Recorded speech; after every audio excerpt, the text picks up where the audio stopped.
ज्या सुशिक्षित बेरोजगारांचं जे बेरोजगारी जी निर्माण झालेली आहे त्याच्याविषयी तुकाराम बाबा महाराज यांनी गेल्या अनेक वर्षांपासून गेल्या 2-3 वर्षांपासून आवाज उठवायला सुरुवात केलेली आहे। अनेक ठिकाणी त्यांनी आंदोलनं केली, नाशिक असेल, सांगली असेल, अशा ठिकाणी मोठ्या प्रमाणात आंदोलनं केली। मंत्रालयावरही त्यांनी आंदोलन केलं होतं आणि या आंदोलनाच्या माध्यमातून या युवकांचा आवाज कुठंतरी सरकारपर्यंत पोहोचवण्याची भूमिका तुकाराम बाबा महाराज यांनी केलेली होती आणि तरीसुद्धा अजूनही शासनाच्या वतीनं या प्रशिक्षणार्थींना पुन्हा कामावर घेण्यासंदर्भात कोणतीही हालचाल केली जात नाही। गेल्या वर्षीच्या हिवाळी अधिवेशनामध्ये या विभागाचे जे मंत्री आहेत चंद्रप्रभात लोढा यांनी मंगलप्रभात लोढा यांनी असं आश्वासन दिलं होतं की हे जे प्रशिक्षणार्थी आहेत त्यांना सरकारी नोकऱ्यांमध्ये 10% आरक्षण आणि 6 लाख रुपये बिनव्याजी कर्ज या ठिकाणी त्यांना देण्याचा एक आश्वासन दिलं होतं, परंतु त्याबाबत अजून कसलीही भूमिका किंवा कोणताही आदेश या शासनाच्या वतीनं काढण्यात आले नाही। या संदर्भात आज जिल्हाधिकारी मैनाक घोष यांना भेटण्यासाठी तुकाराम बाबा आलेले आहेत। आपण त्यांच्याशी बोलणार आहोत। कशा तऱ्हेची भूमिका आता राहणार आहे, कारण अनेक आंदोलन तुम्ही आजपर्यंत केलेली आहेत, मोठमोठी आंदोलन केली आणि तरीसुद्धा अजून जीवनामध्ये अनेक गोष्टी घडत असतात आणि ह्या सगळ्या गोष्टी पाहता लाडका भाऊ योजना तत्कालीन मुख्यमंत्री एकनाथजी शिंदेसाहेबांच्या माध्यमातून महाराष्ट्रामध्ये आली आणि त्या माध्यमातून आज पूर्ण महाराष्ट्रामध्ये 1,34,000 विद्यार्थ्यांना ह्या योजनेचा लाभ भेटला। जशी लाडकी बहीण आली तसा लाडका भाऊ आला।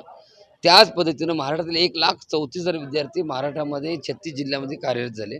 सुरुवातीला 6 महिन्याचा कार्यकाळ होता, त्यानंतर आम्ही आंदोलन केलं, देहू ते मुंबई पायी दिंडी काढली होती, त्यावेळेस 5 महिने मुदतवाढ भेटली।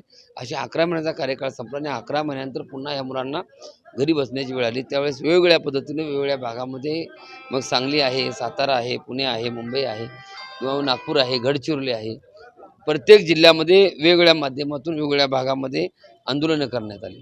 पण आज पूर्ण महाराष्ट्रामध्ये जर बघितलं तर 1,34,000 विद्यार्थी तरुण पिढी आहे, या तरुण पिढीला रस्त्यावरती उतरण्याची वेळ आज निर्माण होते।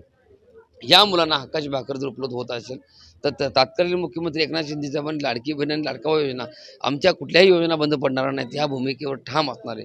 त्यांना माझी विनंती आहे की आज ही मुलं रस्त्यावर उतरतात, त्या मुलांना आज घरी बसावं लागतं। आपल्याला विनंती आहे की आपण त्यांना माननीय हक्काची भाकर आपण त्या ठिकाणी उपलब्ध करून द्यावी।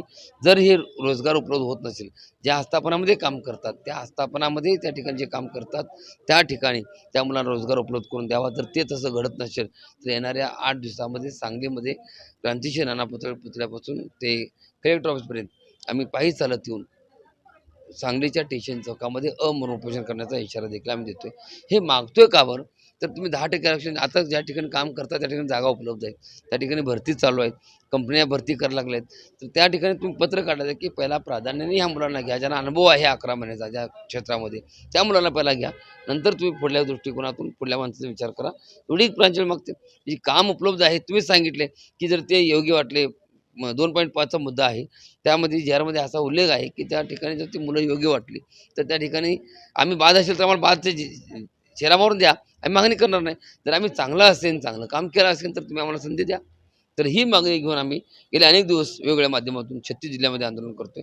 जर समजा ह्या लोकांनी आमचा विचार जर नाही केला तर येणाऱ्या निवडणुकीवर देखील पदवीधर मतदाराची निवडणूक असेल त्यावर आम्ही बहिष्काराला कमी करणार नाही। मंगलप्रभात लोढा जे आहेत या विभागाचे मंत्री, त्यांनी असा एक आदेश काढलेला होता किंवा असा निर्णय घेतलेला होता की 10% आरक्षण आणि 6 लाख रुपये बिनव्याजी कर्ज, परंतु त्याबाबत अजून शासनाने कोणताही आदेश काढलेला नाही। महाराज सरकारी काम आणि 6 महिने थांब हे ऐकलं होतं। ते कर्तृत्वामध्ये आपल्या माध्यमातून थोड्या वेळामध्ये आपण कौशल्य विभागामध्ये आपण जातोय, त्या ठिकाणी गेल्यानंतर तिथे जे त्या खात्याचे जे आयुक्त आहेत त्यांच्याकडे आम्ही विचारणा केली असता आमच्याकडे कुठल्याही अशा पद्धतीचं जी आर निघालेलं नाही आहे। मग मला सांगा, मग सरकार दाखवतंय का नाही करतंय, अशी परिस्थिती दुटप्पी भूमिका दिसते का, हाही प्रश्न कुठेतरी दिसतोय। मला विनंती आहे की आपण वेड्यात कोणाला काढतोय, जे खूप शिकलेले आहेत, ग्रॅज्युएशन पूर्ण झालेले आहेत, अशा मुलांनी वेळात काढण्यासाठी पण भरती होऊ शकते, हे विचारच्या बाहेरची गोष्ट आहे। त्यामुळे माझी सरकार मायबाला विनंती आहे, जर ह्या मुलांच्या मागण्या मान्य नाही झाल्या तर सांगलीमध्ये स्टेशन चौकामध्ये पुन्हा एकदा अमरण उपोषण आम्ही करण्याचा इशारा देतो। नक्कीच शासनाकडून कुठंतरी या सुशिक्षित बेरोजगारांचं शोषण होत आहे, कुठंतरी त्यांची दिशाभूल केली जाते. एकीकडं या विभागाचे मंत्री हिवाळी अधिवेशनामध्ये घोषणा करतायत की 10% आरक्षण यांना दिलं जाईल सरकारी नोकऱ्यांमध्ये आणि 6 लाख रुपये बिनव्याजी कर्ज यांना दिलं जाईल. परंतु ही फक्त घोषणाच राहते आणि याबाबत कुठलाही आदेश शासनाच्या वतीनं काढला जात नाही आणि कुठंतरी या विद्यार्थ्यांचं हे जे प्रशिक्षणार्थी आहेत त्यांचं कुठंतरी आर्थिक आणि सामाजिक शोषण या शासनाच्या वतीनं केलं जात आहे. अशा तऱ्हेची भूमिका तुकाराम बाबा महाराज यांनी व्यक्त केलेली आहे आणि आगामी काळामध्ये जर लवकरात लवकर याबाबत शासनानं निर्णय घेतला नाही तर येत्या 8 दिवसांमध्ये सांगलीतील विश्रामबागमध्ये असणाऱ्या क्रांतिसिंह नाना पाटील पुतळ्यापासून ते जिल्हाधिकारी कार्यालयापर्यंत मोर्चा काढून आणि त्यानंतर सांगलीतील स्टेशन चौकामध्ये आमरण उपोषण करण्याचा इशारा तुकाराम बाबा महाराज यांनी दिला आहे. मोहन राजमाने, नवराष्ट्र न्यूज, सांगली.